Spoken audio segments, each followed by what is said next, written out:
Hola y bienvenidos a la clase número 12 del curso Vida de Cristo. Ahora seguimos con el Sermón del Monte. Comenzamos con las bienaventuranzas, hablamos del enojo, del asesinato, de cómo resolver conflictos. Hablamos de los principios de la ley, no solamente las leyes mismas. Y dijimos que para Cristo era importante que la gente tuviera buen corazón, porque ahí nace todo. En esta clase vamos a enfocarnos específicamente en el adulterio y el divorcio. La lectura, pues, donde vamos a comenzar, Mateo 5, 27 al 30. Les invito a que me acompañen. Cristo dice, «Oísteis que fue dicho, no cometerás adulterio. Pero yo os digo que cualquiera que mira a una mujer para codiciarla, ya adulteró con ella en su corazón. Por tanto, si tu ojo derecho te es ocasión de caer, sácalo y échalo de ti, pues mejor te es que se pierda uno de tus miembros y que no todo tu cuerpo sea echado al infierno. Y si tu mano derecha te es ocasión de caer, córtala y échala de ti, pues mejor te es que se pierda uno de tus miembros y no que todo tu cuerpo sea echado al infierno». ¿Qué palabras más difíciles de Cristo? ¿Sí? La pregunta que nos viene a la mente es si esto es literal o no, y vamos a hablar un poco de eso después. Pero primero me gustaría dirigirles a mirar esta diapositiva, este círculo. Vamos a decir que este círculo representa nosotros mismos, que muchas veces Cristo está diciendo, el pecado no comienza afuera. No comienza con el acto visible, sino que nace como semilla en el corazón de uno. Vemos aquí el círculo en el medio que dice pensar. Cristo dice que ahí nace este pecado de adulterio. Porque es cierto que no nos despertamos un día y ya estamos cometiendo el acto de adulterio sin saberlo. Generalmente empieza mucho antes en el corazón de uno, cuando miramos con codicia a una mujer. El pensamiento realmente es el comienzo del adulterio. Y después, el próximo paso, después de pensarlo, es empezar a planear. ¿Cómo sería si habláramos un poco más? ¿Cómo sería si fuéramos a comer juntos? ¿Cómo sería si después buscáramos un lugar privado para estar más a solas? Y así siguen los planes. Todavía el hecho mismo de adulterio no se ha cometido, pero está encaminado. Según Cristo, ya están en el proceso mismo del adulterio. Finalmente, si sigue el proceso, pues llegan al acto físico, el pecado mismo de cometer adulterio. Pero Cristo dice, no, que ya el pecado ya nació, comenzó antes. Es una cucaracha en el corazón, como hablamos la vez pasada, que queremos sacar esa cucaracha para poder estar libres del acto físico. Vamos a seguir hablando de este tema. Dice en Hebreos que Cristo enfrentó toda tentación como nosotros, pero era sin pecado. ¿Cómo enfrentaría, pues, Cristo esta tentación hoy en día? ¿Qué haría con la tentación sexual? Sabemos que las tenía. Seguramente era hombre normal, estaba con muchas mujeres en las multitudes que le rodeaban. Seguramente él enfrentaba esta tentación también. Y quizás había mujeres que trataban de acercarse demasiado a él para tentarle aún más. No sabemos, pero si sufrió toda tentación, pues esta es una. Entonces la pregunta es, ¿cómo respondería Cristo? Primero, Cristo empezaría donde nos dice aquí que es el comienzo, en la mente, en el corazón. Para los judíos, la mente y el corazón eran casi lo mismo, ¿sí? Pensar en su corazón es una frase que escuchamos a veces. ¿Cómo es posible pensar en el corazón? Es que la mente y el corazón eran muy parecidos para los judíos. Cristo, pues, comenzaría con la mente pura, ¿sí? Hay un pasaje de 2 de Corintios capítulo 10 que dice, las armas con que luchamos no son del mundo, sino que tienen el poder divino para derribar fortalezas. destruimos argumentos y toda altivez que se levanta contra el conocimiento de Dios y llevamos cautivo todo pensamiento para que se someta a Cristo. Ahí empieza la lucha. Dice aquí que luchamos con otras armas y que una arma es llevar cautivo todo pensamiento para someterlo a Cristo. Cristo mismo empezaba así, me imagino, pidiendo la ayuda de Dios en someter sus pensamientos. También este pasaje de Filipenses 4, Pablo dice, por último, hermanos, consideren bien, otra versión dice, piensen en todo lo verdadero, todo lo respetable, todo lo justo, todo lo puro, todo lo amable, todo lo digno de admiración, en fin, todo lo que sea excelente o merezca elogio, piensen en esas cosas. Cristo pues mantendría pura la mente como comienzo para enfrentar esta tentación. Hay ciertas estrategias que quizás Él usaba y nosotros podemos usar también. La primera es reemplazar los pensamientos malos con pensamientos buenos. Ustedes saben cómo es esto, ¿sí? Que estamos pensando en algo que quizás no debemos pensar. Y no basta si una persona viene y nos dice, hey, Esteban, no pienses en eso. Bueno, ¿qué va a pasar? Voy a seguir pensando en eso porque él me dijo que no pienses en eso. Me indicaba otra vez el mismo pensamiento. Pero si alguien viene y dice, bueno, Esteban, piensa en esto y me reemplaza esa imagen, ese pensamiento con otro mucho mejor, ya puedo dejar un pensamiento, echarlo, llevarlo cautivo y reemplazarlo con otro mejor. Esta táctica realmente funciona, porque es difícil pensar en dos cosas a la vez. Así que por eso Pablo nos dice que busquemos cosas buenas, todas las cosas dignas de excelencia que merecen elogio, que pensemos esas cosas para tener un tesoro del cual podemos sacar un pensamiento bueno cuando nos hace falta para reemplazar un pensamiento malo. Eso realmente me ha servido en muchas ocasiones de buscar cosas buenas para reemplazar las malas. La segunda estrategia es que cuando Satanás nos tiente con pensamientos malos acerca de alguien específico, ¿sí? Lo mejor que podemos hacer para esa persona es orar. Cuando uno está caminando por la calle, especialmente quizás los hombres luchan más con esto, o quizás están en grupos grandes, y vemos a las mujeres que son lindas y quizás vestidas de forma provocativa. La tentación que nos dice Satanás es que pensemos más en ella, que miremos más, que nos acerquemos más. Y esa es la tentación. Pero ¿qué debe ser la acción nuestra? Es orar por esa persona. No pensar en su ropa o cómo se ve, orar por ella. Y hay dos tipos de oraciones que podemos hacer.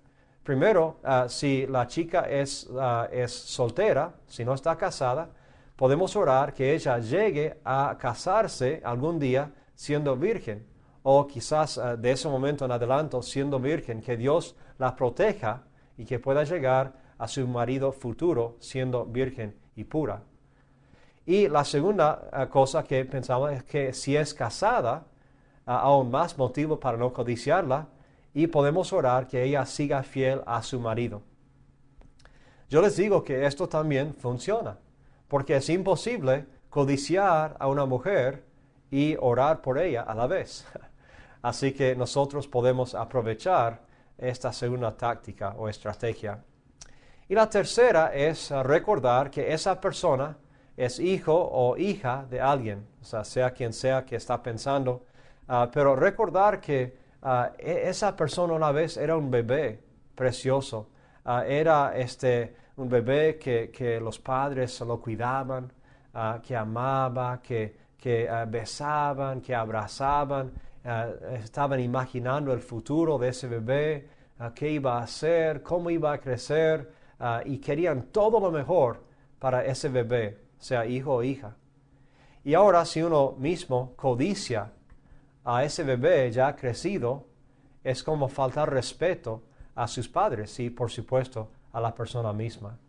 Recordar que como nosotros tenemos hijos y queremos que los demás respeten a nuestros hijos, debemos hacer lo mismo para los demás. Y eso aplica a las personas con las cuales estamos, aplica a las personas en la televisión, en películas, en la internet. Debemos respetar a ellos y recordar que son la hija o el hijo de alguien. También Jesús incluiría a Dios durante la tentación misma con una mujer. Cristo fue tentado por Satanás, Mateo 4, Lucas 4, y una de las tentaciones no era la tentación sexual, pero seguramente Cristo hacía lo mismo con esta tentación sexual que hacía en Mateo 4. Respondía con pensamientos de Dios, orando, quizás hablando acerca de Dios, quizás citando pasajes bíblicos, buscando su voluntad, sobre todo para ver qué es lo que Dios quería para él en ese momento. O sea que haría parte de la conversación o del evento a Dios. Todos sabemos que si estamos a solas, es más fácil caer en tentación que si estamos con alguien más. Si estamos quizás codiciando a alguien por el internet o por un video, y de repente llega alguien más, sabemos que es mucho más fácil resistir y después apagamos. Pero no queremos ser así. Queremos pensar que Dios y Cristo siempre están con nosotros, que siempre están mirando lo que miramos, que siempre están mirando lo que está en la mente nuestra. Y sabiendo eso, estando consciente de la presencia de Dios y Cristo con nosotros, podemos ayudarlo, podemos recibir su ayuda a evitar esta tentación. Y por supuesto, Cristo evitaría todo lo que le llevaría a pecar, y nosotros podemos hacer lo mismo. Por ejemplo, no debemos estar a solas con nadie con quien queremos pecar en situaciones de tentación. Si se trata de una oficina donde uno está trabajando con otra persona del otro sexo, pues es bueno evitar estar a solas con esa persona, evitar salir a comer juntos, solos, evitar las reuniones juntos, o si tiene que haber reuniones juntos, a solas, que esté abierta la puerta, que sea en un lugar público y visible. Evitar la tentación de estar a solas con esas personas. También cuando vamos a alquilar una película, un DVD, debemos estar atentos en ese momento, porque es ahí cuando Satanás nos puede hablar también y tentarnos de alquilar algo que sabemos que no debemos. Especialmente si sabemos que estaremos mirando la película a solas, pues es bueno evitar aún alquilar tales para evitar esa tentación. Por supuesto, hacer lo mismo con libros o revistas tentadores, evitar conversaciones vulgares o sugestivas, evitar lugares en el internet que son malos ahí. Y quería pasar un poco más tiempo con esta idea del internet y la pornografía. Un amigo mío tiene un servicio tiene una empresa, que ofrece el servicio de filtro para el internet. Y él me ha contado de algunas de las estadísticas que tienen que ver con el internet y la pornografía que existe ahí. También hay varios sitios que hablan de estas estadísticas que si quieren mirarlas. Pero les voy a compartir algunas de las estadísticas o datos de información que me llamaron la atención. En algunos casos sabía que era así. En otros casos me sorprendía. Les comparto algunos. Por ejemplo, cada segundo se gasta más de $3,000 en pornografía en el internet. Cada segundo, ¿sí?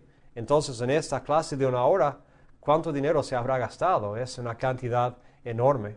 También cada segundo, casi 30,000 personas, unas 28,000 y pico personas, están mirando la pornografía en el internet. Cada segundo en el mundo. Cada 39 minutos en los Estados Unidos se está creando un nuevo video pornográfico. Entonces, en el tiempo de esta clase, quizás de una hora o menos, habrá casi 2 videos nuevos pornográficos. Qué triste, ¿sí? Estamos tratando de crear algo positivo aquí con este video, pero hay otros con Satanás que están tratando de crear videos negativos y eso sigue todo el tiempo. Hay más ingresos en la industria de la pornografía que los que producen todos los equipos profesionales de las ligas grandes, de béisbol, de básquetbol, de fútbol, combinados. Más industria de pornografía que de todos ellos. De hecho, las ventas mundiales en 2006, viejas estadísticas, fueron de casi 100 billones de dólares. Y ahora estamos hablando de 3 años después, habrá aumentado esto aún más. Mi amigo me dijo que hay más de 19 millones de sitios pornográficos y dentro de ellos 19 billones de páginas en esos sitios. Increíble la cantidad. De hecho, la pornografía es casi la mitad de lo que hay en el Internet. Difícil de creer. Y todos los días surgen entre 1,250 y 2,000 sitios nuevos pornográficos. Y aún más hoy en día, con la sencillez de usar las webcámaras y otras herramientas para poner material en el Internet. Hablando de cómo nos afecta a nuestros hijos esto, es una cosa quizás pensar en la lucha personal que uno podría tener, pero otra cosa es pensar en el peligro que hay para nuestras familias. Dice que 70% de las personas que tienen entre 15 y 17 años indicaron que han mirado algún tipo de pornografía en línea, por accidente, según ellos, quizás algunos no tanto por accidente. Dice también que 9 de 10 niños entre 8 y 16 años han mirado algún tipo de pornografía en el Internet. Mayormente ellos por accidente, porque no saben de qué se trata. Y la mayoría de eso ocurrió cuando estaban tratando de hacer una tarea en una clase escolar. Qué triste que se topen así fácilmente con estos sitios. No querían, pero ahí están. Y quizás se mete una semilla, una cucarachita. El promedio de edad a la cual los chicos son expuestos a la pornografía por primera vez es de 11 años. 11 años. Estamos hablando de chicos de 5º grado de la primaria, más o menos. Demasiado joven. Bueno, cualquier edad es demasiado joven. Y el grupo de consumidores más grande, pues, de pornografía está entre los 12 y 17 años. Comparen esos datos, pues. Si empiezan a mirar esos sitios por accidente o a propósito a los 9, 10, 11 años, ya significa que pocos años después, quizás un año después, ya están consumiendo más y más del Internet, la pornografía. Y tienen quizás una adicción ya desde joven que les va a torcer y arruinar su experiencia sexual en el futuro con su esposo o esposa futura.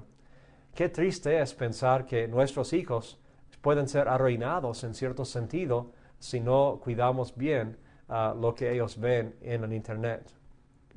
Se dice también que 1 de cada 5 niños usan chat o están en línea y ellos han recibido invitaciones o comunicaciones que son de algún tipo sexual y que con la pornografía de niños hay más de 20,000 nuevas imágenes que aparecen cada semana en sitios pornográficos que tienen que ver solamente con niños, ni hablar de los otros sitios de adultos.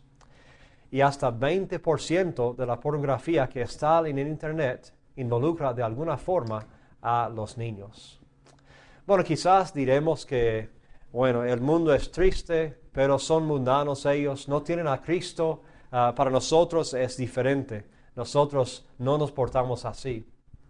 Bueno, o estamos mintiéndonos o no nos damos cuenta de la situación, porque para los cristianos es serio también.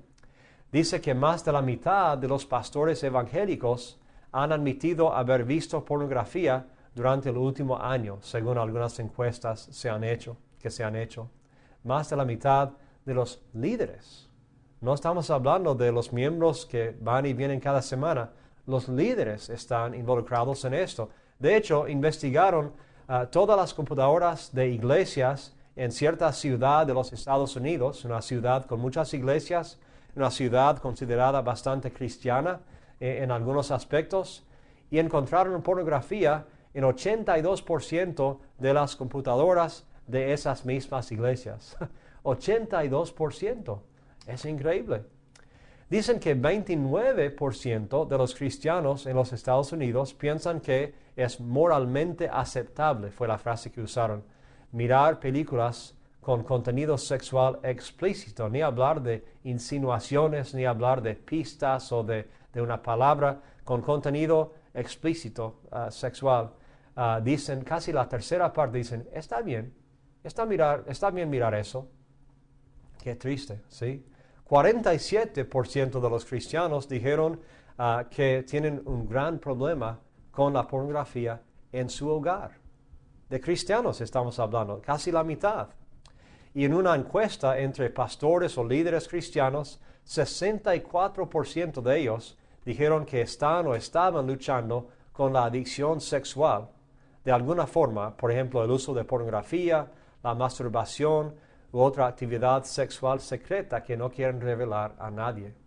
64% de los líderes. No estamos hablando otra vez de todos, de los líderes. Es un problema enorme. Y en una encuesta de más de 500 hombres, en un retiro de hombres, más del 90% admitió que estaba sintiéndose desconectado de Dios por causa de la pornografía, las fantasías o la codicia. Y otra vez, ¿de quiénes estamos hablando? De los hombres que toman el tiempo y pagan el dinero para ir a un retiro. Generalmente son entre los más dedicados de una iglesia y más del 90% de ellos están diciendo que están luchando con este tema. Es un problema tan grande, pues, que debemos buscar una solución. ¿Cómo podemos ignorar esto? Como Cristo dice aquí en Mateo 5 y en otros lugares, nace en el corazón. El problema realmente no es un acto de adulterio, aunque eso en sí es serio. No es mirar una página del internet. Cristo diría que el problema es que nosotros tenemos cucarachas en el corazón, en la mente, y debemos cambiarlo. Me gustaría invitarles a mirar conmigo Efesios 5. Efesios capítulo 5, donde hay un pasaje que me encanta por la forma en que habla. Pablo escribe a los Efesios estas palabras, empezando en versículo 1. Sed pues imitadores de Dios como hijos amados, y andad en amor, como también Cristo nos amó, y se entregó a sí mismo por nosotros, ofrenda y sacrificio a Dios en olor fragante. Pero no fornicación y toda inmundicia o avaricia, ni aun se nombre entre vosotros, como conviene a santos, ni palabras deshonestas, ni necedades, ni truhanerías, que no convienen, sino antes bien acciones de gracias. Porque sabéis esto, que ningún fornicario o inmundo o avaro que es idólatra tiene herencia en el reino de Dios y de Cristo. Nadie os engañe con palabras vanas, porque por estas cosas viene la ira de Dios sobre los hijos de desobediencia. No seáis pues partícipes con ellos, porque en otro tiempo erais tinieblas, mas ahora sois luz en el Señor. Andad como hijos de luz, porque el fruto del Espíritu es en toda bondad, justicia y verdad, comprobando lo que es agradable al Señor. Y no participéis en las obras infructuosas de las tinieblas, sino más bien reprendedlas, porque vergonzoso es aún hablar de lo que ellos hacen en secreto. Mas todas las cosas, cuando son puestas en evidencia por la luz, son hechas manifiestas, porque la luz es lo que manifiesta todo. Por lo cual dice, despiértate tú que duermes, y levántate de los muertos, y te alumbrará Cristo. Mirad pues con diligencia cómo andéis, no como necios, sino como sabios, aprovechando bien el tiempo, porque los días son malos. Por tanto, no seáis insensatos, sino entendidos de cuál sea la voluntad del Señor. ¿Qué desafío nos da este pasaje aquí? Pablo dice, ni se nombre entre vosotros estas cosas. Menos mal, y mucho menos existir estas cosas. Ni se nombren entre vosotros. Y nos da este desafío de vivir de otra forma totalmente como hijos de luz, ¿sí? Porque dice, tales que participan en estas cosas no irán al cielo, no tienen ninguna herencia en el reino de Dios. Me imagino que todos nosotros tenemos la meta fija de heredar el reino de Dios y estar en el cielo con Dios.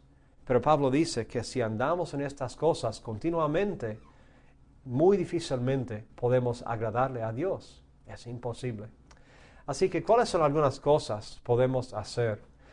Miremos este desafío de tener una pureza total. Dimos el ejemplo de cucarachas. Me acuerdo de otro día cuando fui invitado a cenar en una casa, conocía bien a la familia, y la señora de la casa me contó después que durante la cena había encontrado una cucaracha dentro de la salsa, el tuco ahí que tenía con los raviolis. Y dice que después de encontrar esa cucaracha, los demás no sabían nada y yo no me había enterado. Dice que ella solamente jugó con su comida, no quiso comer más, se le quitó el apetito totalmente, ¿sí? Había caído obviamente de una parte del techo al tuco mismo cuando se cocinaba y ella la encontró.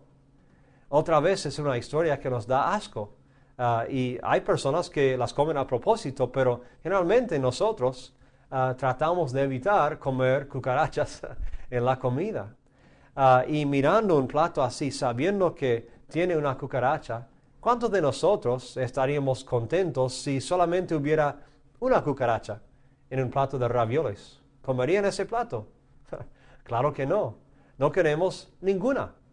Queremos una pureza total para ese plato de comida, ¿sí? Y alguien nos podría decir, no, pero solamente es uno, que hay muchos ravioles no afectados por esa cucaracha y está muerta igual, no está ya caminando por el plato. ¿No nos ayuda? No, pero los otros ravioles son buenos. No, ya no queremos. Sabiendo que hay una impureza, ya no queremos tocar ese plato. Dios es así con nosotros. Él no quiere aceptar ni una cucaracha dentro de nosotros. Dice que Él quiere hacernos perfectos y está en proceso de hacerlo. Quiere esa pureza total. Entonces, en cuanto a este tema de adulterio o de pornografía, de tentación sexual, la idea es para nosotros los hombres ser totalmente fieles a nuestras esposas y por supuesto las esposas totalmente fieles a los hombres. ¿Qué tal si pensamos en nuestras bodas? Imaginamos otra escena. Imaginemos que llegando a la boda ya hemos entrado, ya estamos frente al predicador, ya estamos en la parte de la boda de los votos y el predicador dice, bueno, Esteban, prometes serle fiel a tu esposa por toda tu vida. Y toda la gente esperando mi respuesta, y mi esposa, o que va a ser mi esposa, esperando, mirándome con una sonrisa ya lista y contenta por lo que estamos haciendo. ¿Qué tal si pauso y lo tengo que pensar? ¿Qué impresión daría a ella? Y después de pensarlo digo, tal vez le sea fiel. Wow, ¿qué reacción sería? O, bueno, mayormente te seré fiel, mi querida, mayormente, ¿sí? Quizás una vez al año infiel, pero 364 días del año te seré fiel. ¿Y cuál sería la reacción, piensan?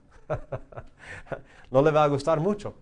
No va a estar contenta con esa respuesta. De hecho, es posible que me deje ahí mismo en el altar, frente al predicador, y que se vaya a buscar otro más fiel, o por lo menos uno que quiera ser más fiel. Es difícil pensar en esto. ¿Sí? Nosotros a veces aceptamos mucho menos para nosotros y para nuestros matrimonios de lo que Dios quiere aceptar. Dios dice, yo quiero la perfección. La perfección. Queremos ser totalmente fieles a nuestras esposas, que incluye no solamente la fidelidad física, sino mental también. Evitar pornografía, evitar películas, evitar libros, evitar hasta conversaciones malas, ¿sí? Entonces debemos examinar nuestras vidas para ver si estamos siendo puros, si tenemos una pureza total en lo mejor posible. ¿Qué clase de películas miramos o alquilamos, qué clase de libros leemos, qué clase de televisión miramos, qué clase de chistes escuchamos y contamos, qué leemos en revistas, qué tipo de conversaciones tenemos. Todos estos son pistas que nos indican si estamos portándonos con una pureza total. A veces nosotros ponemos ciertas excusas y realmente son excusas, no podemos realmente defenderlas. La excusa que más he escuchado en cuanto a las películas, especialmente cuando digo, pero esa película, ¿qué tenía? ¿Tenía algo de sexo, algo de violencia, profanidad? Sí, tenía algo de eso, pero no era muy malo. Digo, ¿en serio? Sí, es que puedo ver esas películas porque no me afectan. No es como si fuera a salir a matar a alguien. No voy a salir ahí de mi casa y cometer adulterio con nadie. No voy a hacer eso, entonces no me afecta. Realmente, en serio, no te afecta. Realmente no podemos participar en estos sin que nos afecten. Es como si entraran esas cucarachitas gateando por la pantalla ahí, se los meten en la mente y días o semanas o años después podemos recordar cuáles imágenes de cuáles películas había en cuanto al sexo, a violencia y otras cosas. Seamos honestos, no podemos verlos sin ser afectados. Y la próxima, que está conectada con la primera, es decir esto. Bueno, tú miras esas películas, sí, sí. Pero tus hijos, dejas que ellos también... Oh, no permito que mis hijos vean esas películas conmigo, porque les haría mal. ¿Momento? Perdón. Les haría mal a tus hijos, pero no te haría mal a ti. ¿Qué pasó? ¿Que perdió algo de maldad entre tus hijos y de ti que no te afecta? Yo puedo, pero mi hijo no debe. Si alguien ha intentado usar esa excusa con un chico de 14 o 15 años, sabe que esa excusa no funciona. Si el niño o la niña sabe que uno mismo está mirando algo y si es malo para ellos, pues tiene que ser malo para nosotros. Nuestros ejemplos hablan fuerte a nuestros hijos, ¿sí? Entonces la meta es no hacer nada que no quisiera que mi hijo o mi hija haga. Y así podemos estar más seguros. Porque lo más seguro de todo es que nos van a imitar. Si nosotros miramos tales películas, quizás ellos no lo hacen en el momento, pero después, cuando estén a solas con sus amigos o cuando sean más grandes, las van a alquilar. ¿Por qué? Bueno, porque estaba bien para mis padres. Ellos lo hacían. Entonces solamente estoy haciendo lo que ellos hicieron. Y si volvemos y les reprendemos por lo que hacen, porque nos imitaron, ¿cómo nos vamos a defender? No hay forma de defendernos. No podemos decir nada. Lo hicimos nosotros. ¿Cómo podemos decirles a ellos que no? Es imposible. Así que tenemos algunos recursos en esta lucha contra el diablo. Lo que ya mencionamos de la pureza mental. Pensar en las cosas buenas. Orar por los demás. Evitar muchas cosas. Pero aparte de eso, hay otros recursos que les dirijo ahora en la pantalla para mirar. Hay un libro en español que se llama La batalla de todo hombre. Y es el mejor libro que he visto en cuanto a esta área de la fidelidad sexual y cómo combatir esta lucha. Realmente es una lucha que la mayoría comparte, ¿sí? Es Satanás tratando de torcer algo bueno que Dios ha puesto dentro de nosotros. Debemos reconocer honestamente que puede ser una lucha de vez en cuando. Y este libro nos ayuda a saber cómo enfrentarlo y planear estrategias para evitar estas tentaciones. También hay varios sitios en el Internet que proveen filtros. Si queremos evitar toda esa pornografía que hay en el Internet, podemos ir a estos afo.net. Es de una organización de familias cristianas que protegen de muchas clases de spam o de pornografía, ni deja ir a algunos sitios un poco más conocidos, más usados, porque hay páginas de esos sitios que no son buenos, entonces eliminan el sitio. Be Safe Online es otro tipo de filtro que usan muchos. Y la idea es, con estos filtros, quitar la tentación. porque todos podemos resistir la mayoría del tiempo, pero son esos momentos cuando estamos cansados, cuando estamos enojados, cuando estamos a solas y caemos en esos momentos. Bueno, estos filtros nos sirven en esos momentos de debilidad. Algunos dirán, no, pero no quiero limitarme, que esos filtros eliminan algunos sitios que me gustaría virar. Bueno, quizás es parte del sacrificio que debemos hacer, porque una vez que algunos chicos han entrado en la pornografía, no han podido salir. ¿Cuánto vale la vida de tu hijo, de tu hija? ¿Cuánto vale tu propia vida? ¿Cuánto vale tu matrimonio? ¿Vale el sacrificio de evitar ciertos sitios, ciertas páginas para divertirte? Yo creo que todos diríamos que sí. Por supuesto vale eso y mucho más. Y hay películas también que han salido. En inglés esta se llama Fireproof. En español, por supuesto, tiene otro nombre. Pero es una película que habla de la santidad del matrimonio y cómo una pareja puede resistir tentaciones y aún salir de problemas creados por pornografía y otros problemas matrimoniales. Si nos hacemos fuertes con esta clase de recurso, estamos previniendo más tentaciones, previniendo problemas que pueden destruirnos el matrimonio y el hogar. Hay una cita de un hermano cristiano que dijo, nunca conocí a un hombre que se casó siendo virgen y después se arrepintió de haberlo hecho, de haber sido virgen. Pero conozco a cientos de hombres que cayeron en pecado sexual y después estaban tristes por ellos. ¿Por qué jugar con esta área? No tiene sentido. Vamos a comenzar desde cero, desde el corazón, para purificarnos y presentarnos ante Cristo puros para servirle mejor en esta área. No cometamos adulterio, seguro, pero ni estemos cerca de eso. Que ni se nombre entre nosotros y en nuestras vidas esta clase de pecado sexual.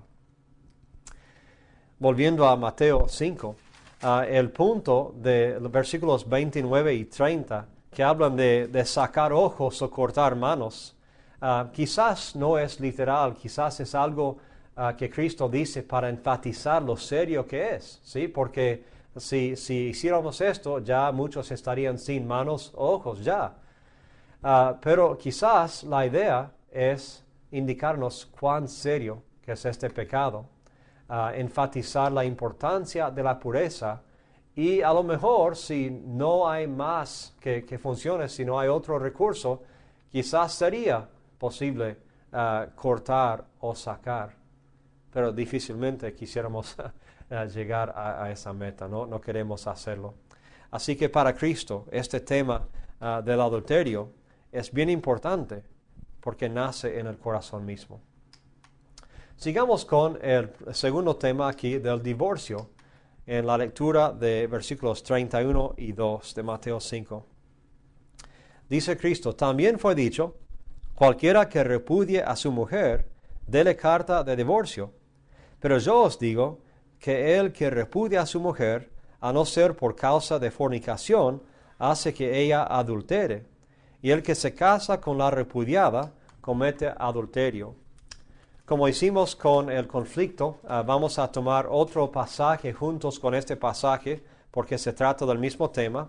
Vamos a saltar hasta Mateo 19, 1 al 12, y dice así. Aconteció que cuando Jesús terminó estas palabras, se alejó de Galilea, y fue a las regiones de Judea al otro lado del Jordán. Y le siguieron grandes multitudes, y los sanó allí.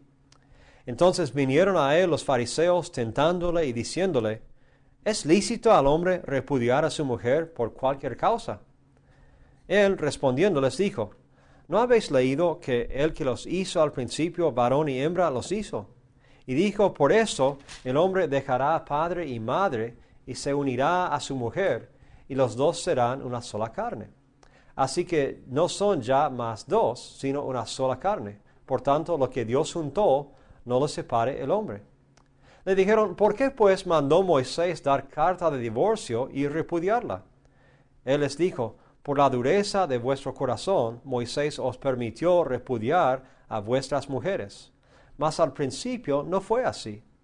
Y yo os digo que cualquiera que repudia a su mujer, salvo por causa de fornicación, y se casa con otra, adultera.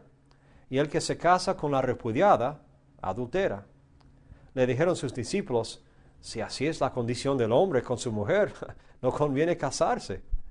Entonces él les dijo, no todos son capaces de recibir esto, sino aquellos a quienes es dado.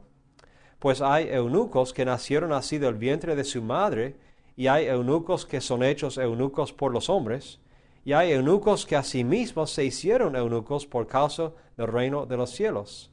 El que sea capaz de recibir esto, que lo reciba. Es un tema muy difícil, el divorcio. Es un tema que ha sido muy peleado en las iglesias por todos los siglos, me imagino. Y hay algunos puntos claves que parecen indicar Cristo en esta enseñanza.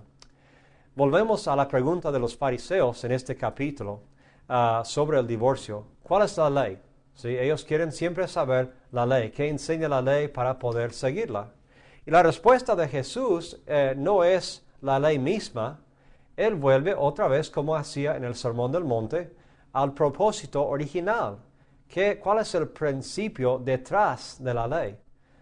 ¿Cuál es el propósito que tenía Dios al crear a la gente? Era que un hombre y una mujer se comprometan uno al otro y que se casen. Bueno, es obvio eso.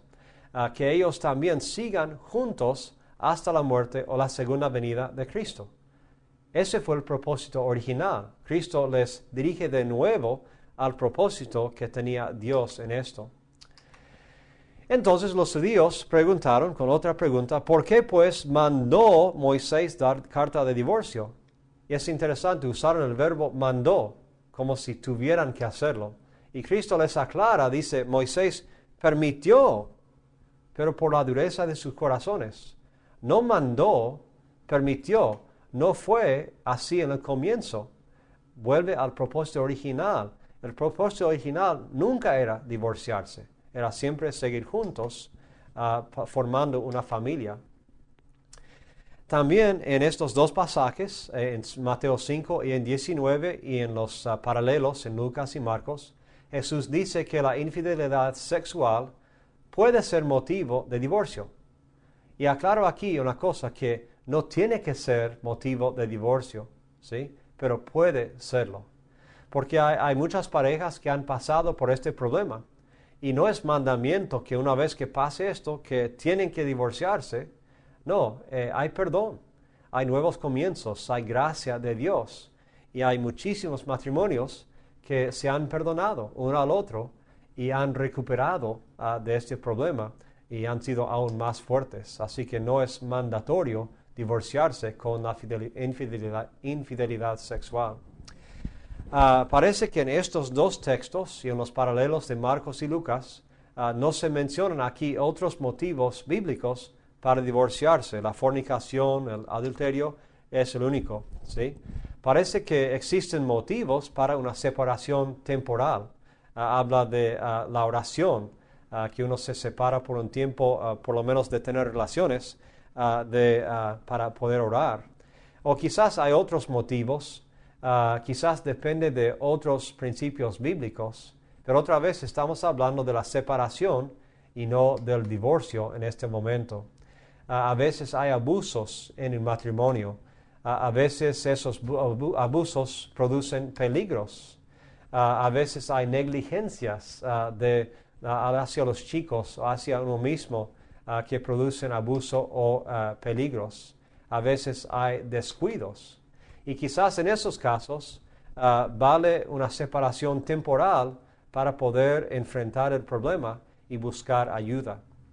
La idea es que es tan importante preservar el matrimonio que el divorcio es el último caso, es el último recurso que puede haber. Ahora les voy a dar mi opinión, y yo sé que muchos pastores o ministros o cristianos quizás no están totalmente de acuerdo conmigo en este punto.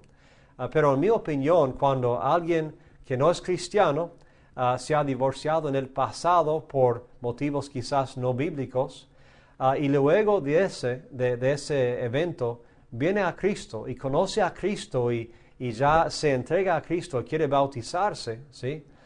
Yo creo que ese pecado, el divorcio, es perdonado, juntamente con los demás pecados. A veces separamos el divorcio de los demás pecados y no debemos separarlos. Es un pecado, es cierto, y hay otros también.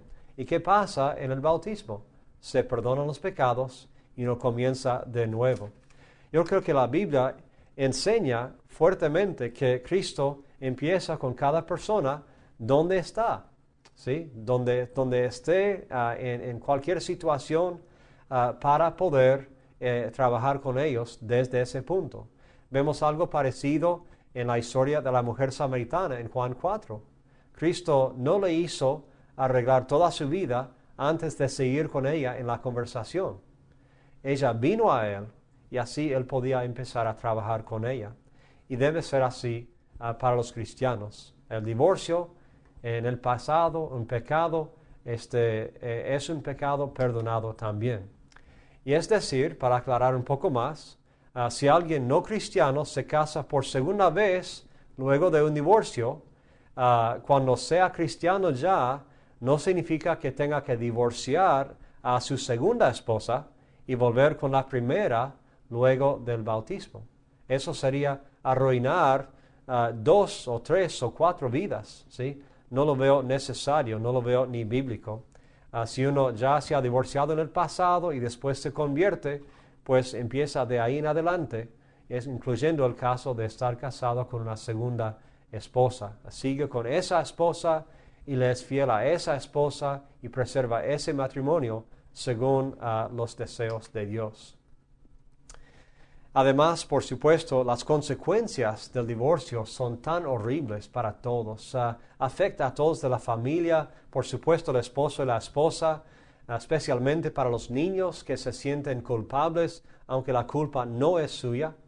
He visto muchos matrimonios en proceso de divorciarse cuando he trabajado como mediador. Y las historias que cuentan de sus vidas, de lo que han hecho uno al otro, cómo han sufrido los niños, es terrible ver. El divorcio, pero muy pocas veces, trae algo mejor. En la mayoría de los casos es horrible, produce cosas peores de lo que había antes. Por supuesto, afecta a la iglesia también, el testimonio de uno mismo, especialmente si uno es un líder en la iglesia, un miembro importante o uno que está bien involucrado en la vida de la iglesia. Entonces, ese testimonio también exige que hagamos todo lo posible para salvar estos matrimonios que están en peligro.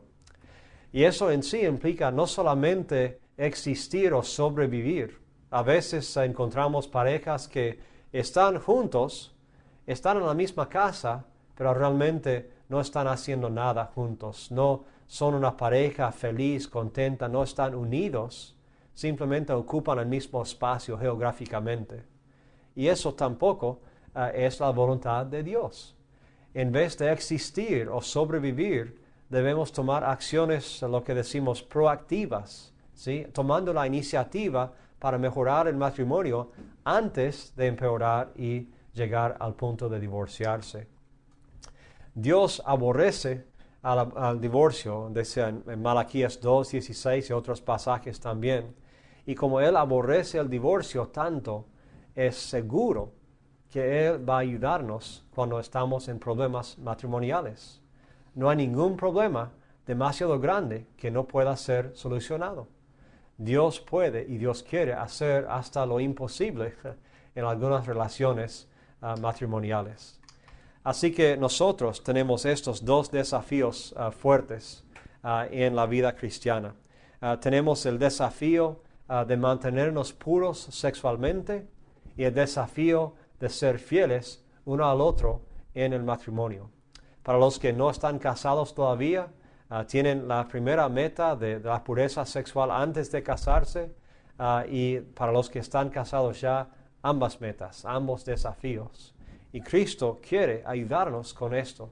Cristo nos dice en el Sermón del Monte y en el Evangelio que es posible esta pureza si dependemos de Él y si confiamos en Él todo.